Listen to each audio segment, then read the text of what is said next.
Welcome to our fourth episode, and today we will check Paolo Uccello, the Battle of San Romano. This episode is about wars, but it's probably not a war that you've heard of. Not the Battle of San Romano, but the type of war it was. Ceremonial wars. That was happening here, and this painting portrays a battle that was a performance. It's a massive piece of the 15th century propaganda, not unlike the bravado we see in today's movies. This painting can be kind of correlated with the movie War Dogs, this one. But yeah, behind the gold leaf and the giant heads lies a great revolution in usage of mathematics, perspective into painting. So let's dive in. Welcome to Story Behind the Painting, where we dive into the most famous art routes and learn a lot from that. So this painting is so massive. It is composed of 3 panels and they are all across Europe. So one is in London, National Gallery, the other is in Louvre in Paris, and another is in Galleria degli Uffizi in Florence, Italy. 500 years ago, this painting was the 3 components all in the same place, more specifically in the Medici Palace. It used to be hung in Sala di Lorenzo. It wasn't the Medici that commissioned, but at a point, Lorenzo de' Medici actually liked this type of paintings and forcibly moved from the Bartolini's family villa to his palace. This highlights how cool these paintings were at the time, and it was able to use it as a flexing. But what is this painting all about?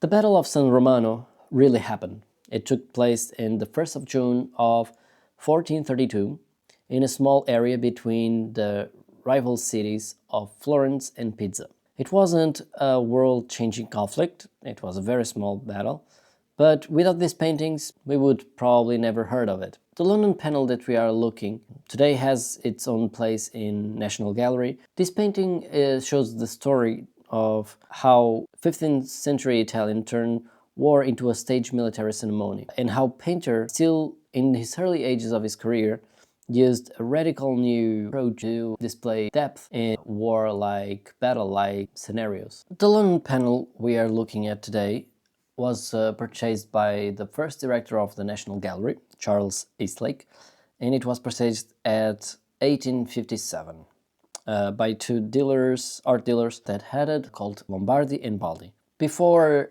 being museum art, it was sole purpose. It was mainly propaganda. To understand why this battle happened and why there was these military ceremonies, let's say, we need to understand how it was Italy back then. In the 15th century, Italy wasn't a country yet. It was a lot of small kingdoms and a lot of power controlled by the church. But there was no centralized power as compared with other countries already in that era. Mainly, Italy was a patchwork of rich kingdoms. Now, due to the massive boom of the mining industry, it led the Europe to be flooded with wealth. A lot of commercial centers, and they were very wealthy, including, of course, commercial center trades of Italy. In short, they were very rich and they were able to buy these private armies, like mercenaries type of thing. As Machiavelli wrote, Italy found itself in the hands of the church and a few republics.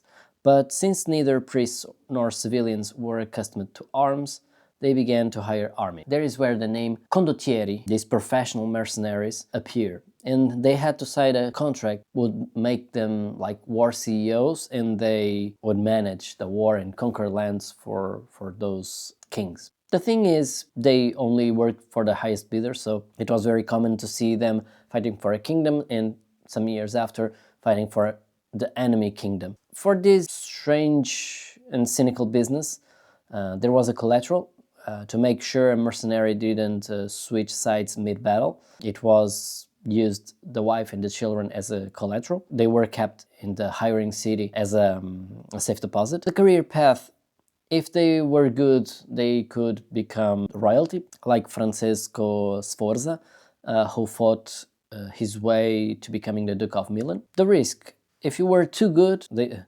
employers could kill you. Just 1 month before the Battle of San Romano, very famous commander, Carmagnola, was beheaded by Venice because they feared he was becoming too powerful and he couldn't switch sides. So this explains why the Uccello's paintings look so clean. There's not much blood in it, because the wars were really mostly bloodless, and these mercenaries' horses were expensive equipment, so they were normally spared, and it was possible to train again to work for another knight. Prisoners weren't killed, they were held for ransom purposes, and as Machiavelli famously mocked these conflicts, he was to say that these conflicts would begin without fear, would be fought without danger, and finished without losses. Because these weren't all-out wars, this was a business. So the mercenaries understood that if they killed the opponent, there was no war to keep fighting, so they would try to last longer. They would keep, oh, now I fight against you, now you fight against me. Now I conquer a bit of land, now you conquer me a bit of land. The mercenaries wanted the business to last. But don't be fooled by the lack of blood. The stakes were real. Florence needed to control Pisa because it was the biggest port in the whole Tuscany region. And without it, Florence was landlocked. Without it, they would not have the regional superpower. An interesting fact in all of this is that side by side, art and war flourished together, and it shows very clearly how normal it was and how entirely unaffected the life in the city would go on. While these knights were clashing in the fields of San Romano and other areas, the city would have its life all normal. The 3 panels can portray 3 acts. So the first act is the dawn. This painting is located in London, in the National Gallery, as I mentioned. The story begins at dawn. Our protagonist here is Niccolo da Tolentino. He's easy to spot on with his wearing his massive bright red and gold velvet hat called Mazzocchio. It's completely impractical to have that in battle. The portraying was not to be realistic. It was not a goal. It was to show as a emblematic figure, a mythological, inspirational type of thing. So that would be the hat that he would use on very important high-level meetings, but to war he would use the helmet that the knight next to him, the page, is holding. It is more to show also a bit of flex that he had style, he had pride in being like, okay, I can have this type of clothing, and a bit showing off. Like the other paintings that we have seen, there was no other items that could showcase wealthy status, like cars, private jets, supercars, yachts. There was nothing like that. The way to go was precious metals and clothing. There's also a great debate about his reputation. The official Florentine speaker, Leonardo Bruni, called him a visionary leader, but the chronicler Cavalcanti was like more of a hater. He called Tolentino a reckless fighter and terrible tactician. Important detail here is that on the top you can see 2 knights going far from the center of the battle. At the beginning, Niccolo was nearly almost getting outnumbered.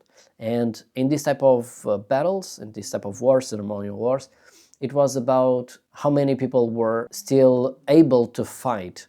And if you're outnumbered, considered done. But that is why these 2 knights go through the field to notify the other military team, the other group, that was an ally that was waiting to do a counterattack. Now, the second act, it's the heat of the battle, and this panel, it's at Florence, at the Uffizi. It literally shows the unseating of the enemy. The central figure here is Bernardino della Carda, the commander of the Sienese army.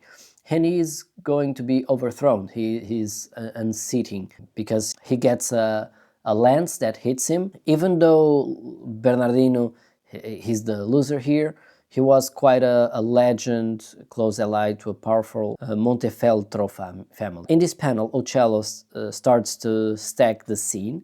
On the right, you see more knights joining, and on the left, some soldiers hidden in the hoods, and the Florentines are beginning to surround the enemy. So you can see one part behind the hill, and you can see more on the right, very far away, more knights with the horses and so on that are coming to the scene. And yeah, it shows the idea that they were being surrounded, so there was no way out. Now the third act is the panel that is at Louvre, and it is the counterattack. The final act likely happens during the dusk, shows the arrival of the cavalry, and this is the counterattack of Michelotto, was cousin of the famous Forces of Milan. Unlike many mercenaries, he was famously loyal to Florence. He heard the sounds of battle and arrived just in time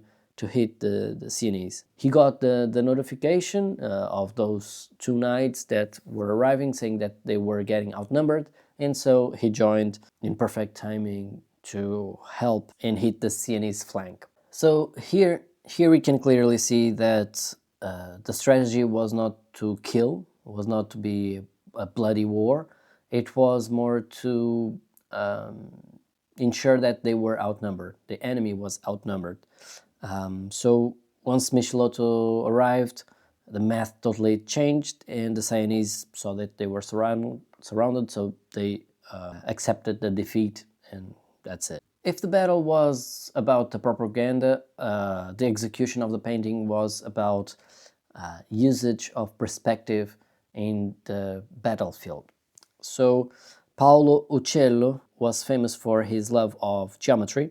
Now, in the panel that is in London, we can see a very magnificent detail, that is, the lances are laid out on the ground, but in a way that they are aligned to point to a vanishing point. So it's like coming from here, and here is more like straight, here is more like inclined, and then in the center you can see the lances very straight.